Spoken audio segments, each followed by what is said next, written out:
Hello, I'm Untitled, and one of the things I get a lot of being here on YouTube and making a lot of Minecraft Xbox videos is Xbox Live messages. A lot of people send me messages, and I really discourage this because it's not very easy for me to respond to these, or really even to read these in a decent number, and I get, sometimes close to 100 a day, and it's a real problem for me because I get a lot of messages that I can't really do anything with. So I put in my bio that you shouldn't send me Xbox Live messages, and it hasn't deterred people whatsoever, so I figured, why don't we try and deter people from sending Xbox Live messages by doing an Xbox Live only Q&A. That's right, I'm raising awareness for the fact that you shouldn't send me messages on Xbox by responding exclusively to messages which come in from Xbox Live. Trust me, on the internet these days, you've got a reverse psychology, so the best way to tell people not to send me messages is to make this video saying, hey, I'm responding to your messages right now, but I'm never gonna do it again, and now that's out there in the public record. Also in the public record is the fact that I just got 4 chicks from 1 egg. This is a 1 in 256 chance. It's insanely rare, and it happened just because I was trying to get rid of a spare egg that I was hoping would go away, and it turned into 4 chicks. So sometimes rare things can happen,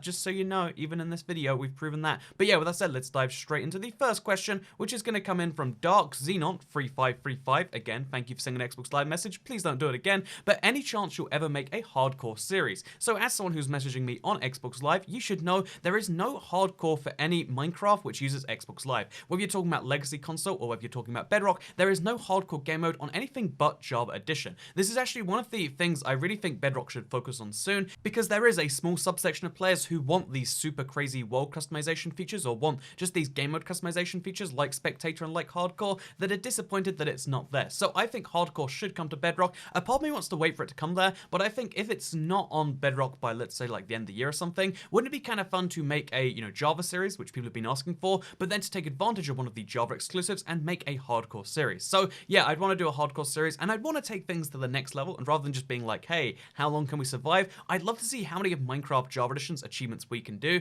because ever since I made that video about getting the hardest Minecraft Bedrock achievement, people have been saying, hey, when will you do How Did We Get Here? Wouldn't it be crazy if we could, again, I don't know if it's going to be anywhere near easy, but would it be crazy to try and get the How Did We Get Here achievement, the hardest one in Java, all status effects at the same time, but doing it in hardcore? Again, very unlikely, but it'd be a really cool goal to aim towards, and see how many of the, I think it's 100 achievements Minecraft has, to see how many of them I could get. I think I would find very fun. So yeah, let me know if you like the idea of that series, because it's such a big commitment. I'd have to like spend weeks and weeks, like hours a day working on it. But it's something that I think could be fun, and maybe could be like a big live stream week series. Let me know what you think, because that's what Q&A Saturdays are here for, or I guess all YouTube videos. But this is a case where I'm directly asking for your responses, unlike when Diego L5319 sent this message, although I did ask. But like, otherwise, when people send me messages, it's usually not warranted, but this time it is, because he says, how can you keep trying with your project even after you fail miserably once or more than once? So yeah, in the background, you're seeing me clear out the desert more, which is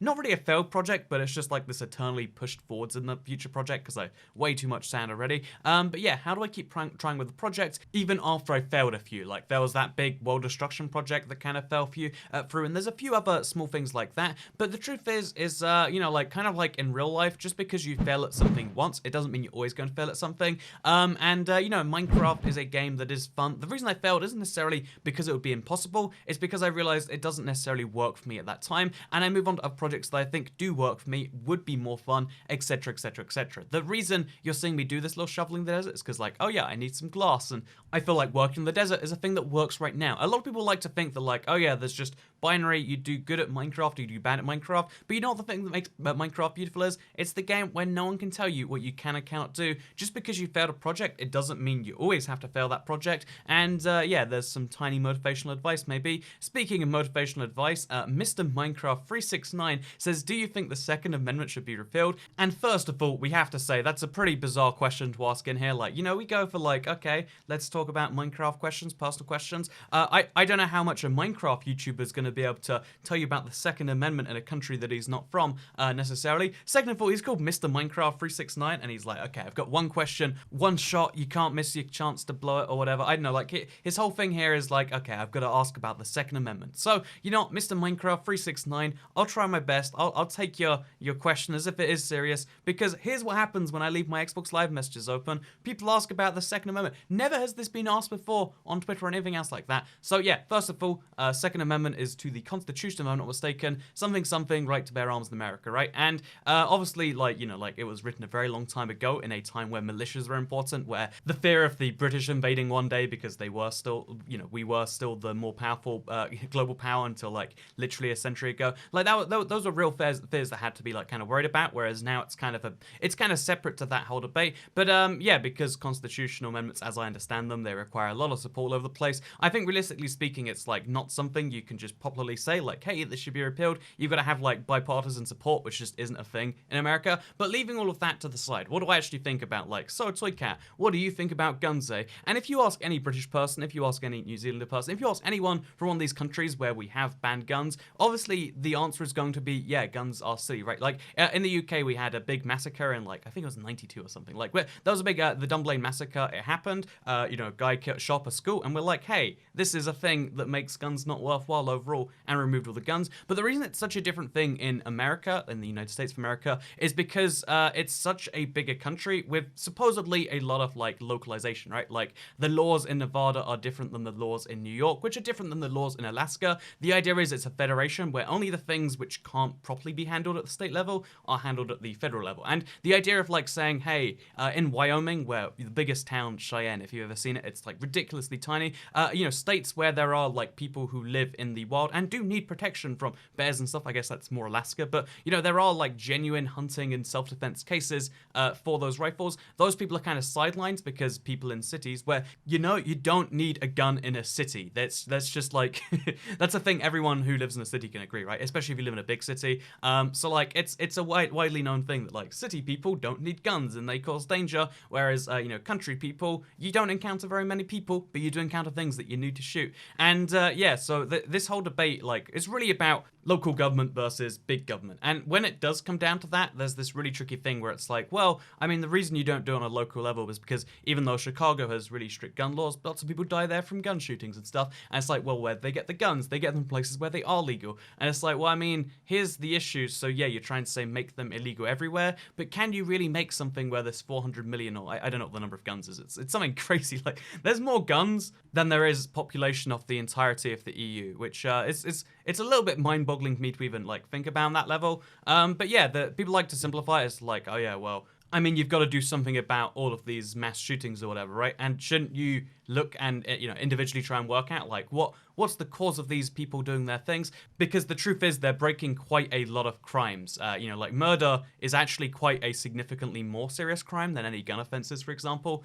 Me owning a gun is actually less of a serious offense than murder in the UK. That's shocking, I know. I actually had a friend because he has a farm. He's legally allowed guns, but in really specific circumstances. He brandished a gun, on like some picture that he basically intimidated a friend, like a school friend with one of them, and he got in some like serious trouble, but he didn't go to prison for life. So we know that gun crimes are less than murder, and murder is the crime that we're really trying to discourage here. How do you discourage people from murdering? I don't know easily. I know that like mass media reporting and like focusing, again, we know for a fact there are psychologists that come out and say, hey, stop focusing on the death toll, stop printing the goddamn guys' names. Like there are media organizations that are making a killing while also knowing, or ignoring the evidence against the fact that they are the ones who are, contributing to its rise. It's a really weird world, when it comes to American politics. And that's why I'm really hesitant to say ban all guns. Because in the UK, if someone tried to be like, hey, would you like to bring guns back? Obviously, I'm like, no, that's insane. That's literally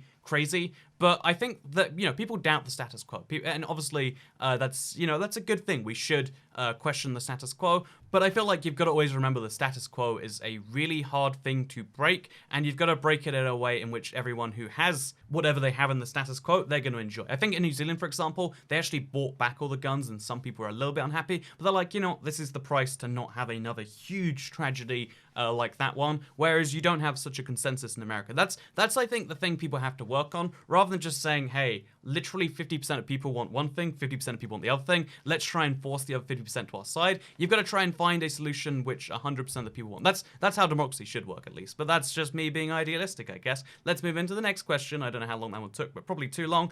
Which comes in from Crazy Callum 72, who says, #QnA, will you ever do a capitalist server? And the reason I won't do one is not because I think you shouldn't send me messages on Xbox, which I totally think you still shouldn't. I don't respond to them. It says in my bio on Xbox that I don't respond to them. But the reason I won't do a capitalist capitalist server is because I think that every Minecraft server, by definition, is kind of capitalistic, right? Like, you know, capitalism isn't this like grand system, it's kind of just the thing we have. And unless you explicitly start, like, you know, the way people normally interact on a server, where you can make trades if you want to, that is capitalism. You don't need to have a huge infrastructure to make things really capitalist. I would argue, you know, you might even need to make a government system or something like that to make, you know, modern day capitalism, because every country in the one world has some government which has some huge number of powers, and therefore that could be an important part of it. I don't know for sure, but yeah, capitalism server, it sounds like a really fun idea, but I can't actually do it in a way that I think would be interesting or engaging, or, you know, it wouldn't be a new idea, it'd be me just coming up with a title, and my whole thing is like, you know, I want to actually have interesting experiments, which is why there isn't a capitalist server. But there is a communist server coming out fairly soon with a twist that will shock you. Anyway, with that said, let's move to the next question, which comes in from Matt T, but with an 06 in the middle. So that means that you're 13, Matty, and you know what? Thing 13 means that you still should be old enough to read MA06TTY. Also, you should put the 06 like at the end of the name or at the start, like not in between the MA and the TTY. But anyway, they say, how was and did you enjoy Malta? I was eating nearby to you when you came. So I just want to say, if you ever do see me nearby, you can say something to me. It makes me feel weird when people are like, oh yeah, I saw you there, in that way. Because I like to dismiss them, but then when they give like specific enough details, like a guy ran into me while I was in Audi in Amsterdam, you know, like in the Netherlands at like, I don't know, 5 p.m. Work out what was going on there, and I was like, oh man, this is... I don't want to know that you're nearby if you're not going to say hello, because then it makes me feel like I'm always being watched. Which again, that's a thing that like paranoid schizophrenics like end up with, and I feel like I'm always like, you know, like 10% down the journey to being a schizophrenic, which is not where I want to be. It's not what I want my... so yeah, make me feel less paranoid. Say hello. I might only have a 10-second conversation with you before I've got to go, because usually I'm doing things right, but I'd still like to have that 10-second conversation as long as we're not at a urinal. This is hard and fast rule. If we are in a public bathroom, you wait till I come out of that bathroom, because again, I was in a changing room once. It was awful. We're not having that happen again. Anyway, with that said, let's move into the next question, which comes in from Claus5931, who says, do you have a celebrity crush? So the thing I fantasize about most when it comes to celebrity culture is one day people not messaging me on Xbox. However, with regards to, you know, like celebrity crushes, honestly, I don't usually have celebrity crushes or like stuff like that. When there are public figures, I generally just pretend, I guess genuinely in that case, I generally genuinely pretend that they don't really exist. I don't know how to really describe that properly, but you need to separate celebrities from friends in some way, if nothing else. You need to have some clear line between people you know and people you know that have a chance of knowing you.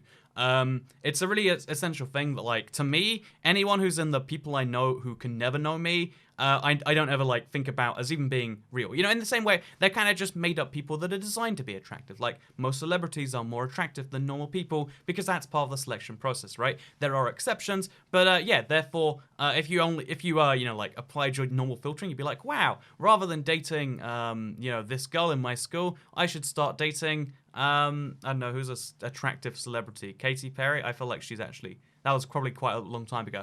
You know, like, I really like, I don't know, like, PewDiePie's wife. There's probably a decent number of people who are like, oh, he's got such a cute wife. I wish I could have her as my wife. But one, she's married to PewDiePie, and therefore that makes her unavailable. And two, she has no idea who you are because she's a YouTuber, and you're a thing. I don't know if she is a YouTuber anymore. But you get the point. I'm trying... like, if someone is literally unreachable and never... Like, rather than being, like, Stan and being like, you know, if they're unreachable, I'll just try and reach them one day, you've got to kind of separate them out and make them not real people. This is actually... okay, you know, this is going to sound like a flex, but I at one point, because every celebrity isn't real to me, they're pretend characters inside the box, at one point I saw Steve Carell in real life. It was because it was during like a Minecon, like I was doing that panel with Big B and Stampy, and I think like Steve Carell's kids wanted to see Stampy or something like that, which is crazy to me the way that celebrity world has that like double crossover where two people can be excited to see each other. But yeah, basically I saw Steve Carell and I was like, you're not real. I kind of like froze up, and everyone else is like, oh god, can I take a picture or whatever? And I'm like, this isn't real. This is not the way the real world works. But yeah, in California, there's a lot of celebrities all the time, and it's a very confusing thing. But yeah, celebrity crushes, I don't have. I think the one that threw me off guard was Ellen Page, because I was like, you know, this movie seems too real or something. But yeah, and like I think she's a lesbian. So there is my wonderful celebrity crush picking process at work right there. So yeah, now you know my secrets, and I I hope you don't share them, internet. With that said, though, let's move on to the next question, which comes in from Force Logical, who says, do you think sending messages through social media is ruining face-to-face social interactions? I definitely agree that sending messages through Xbox Live is ruining face-to-face interactions. That's why you shouldn't do it. Save your questions for when you see me in real life, which you probably won't ever do, but you might.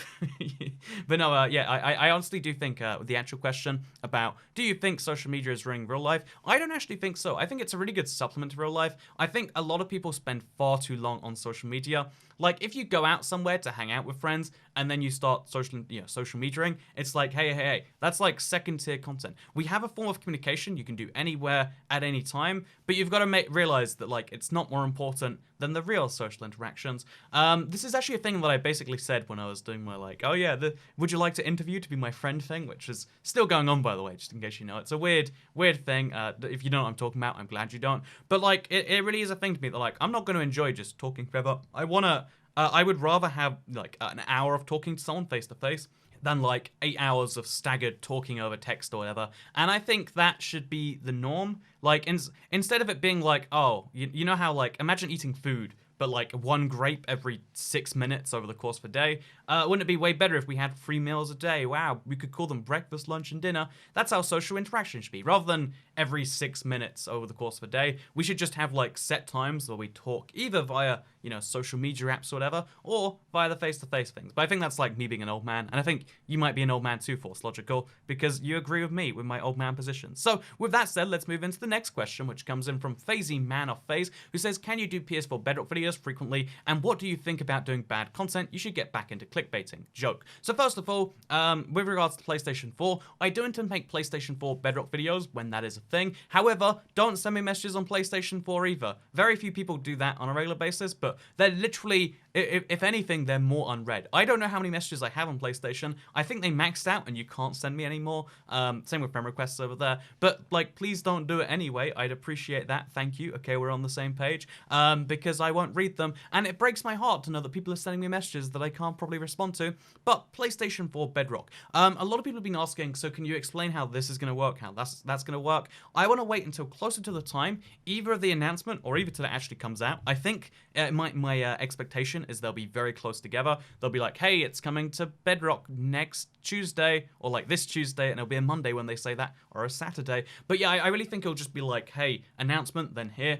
I want to guide you through the process, but I want to wait until it's out, until we know if there's going to be any special details.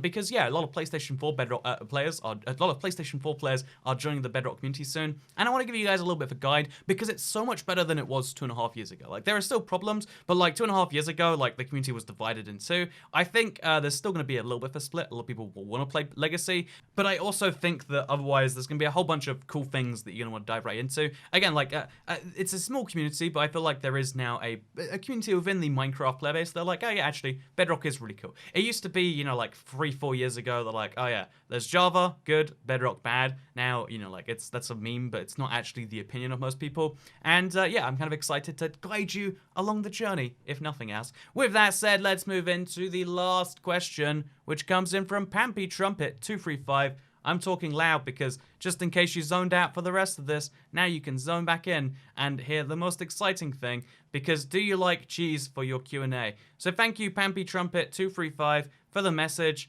but this is the last message I'll ever be guaranteeing to read on Xbox. If you want to send me any messages after this, either Pampy Trumpet 235, because I look forward to hearing back from you, but also anyone else, you know what the best way to do it is? You can, if it has to be private, send it via Facebook or email. If it doesn't need to be private, send it on Twitter. You might think it needs to be private, but like, most of the time when you think it needs to be private, it doesn't. Like, if you send me a seed publicly on Twitter, no one's going to steal it from you, or from me, unless it's like super amazing, in which case steal it anyway. But my point is, don't worry about that. It's all good. So, to respond to this finally, do you like cheese? I love cheese so much. More than you will ever know. So yeah, cheese is, okay, best bit about cheese. You have it, like solid, put it in a burger or something, good. You have it slightly melted, put it, like on top of some fries or something, good. You have it fully melted on top of anything in the world, good. Different cheese types. Blue cheese if you want some flavor, some aroma. Red Leicester if you want some color. Cheddar if you feel like being a boring, piece of human meat. But, there's also mozzarella if you like the pizza kind of effect. Cheese is amazing, and if you don't believe in cheese, I don't believe in your ability to hit that notification bell, because that's how you see more of these videos every single day on your homepage. Thank you very much for watching this video, though. I'm going to just end it midway through the outro, because we're about to hit 20 minutes, and that seems like a long time for a Q&A. Hope you all enjoyed this extra special, extra long Q&A featuring... I think there was some US politics midway through there. And make sure you like this video if you like my political opinions. And if you dislike them, make sure you dislike the video. Because when you disagree with someone, the best way to let someone know is just be like, ah, angry, angry, angry. And yeah, thank you very much for watching. Because I'll see you all next time. Goodbye.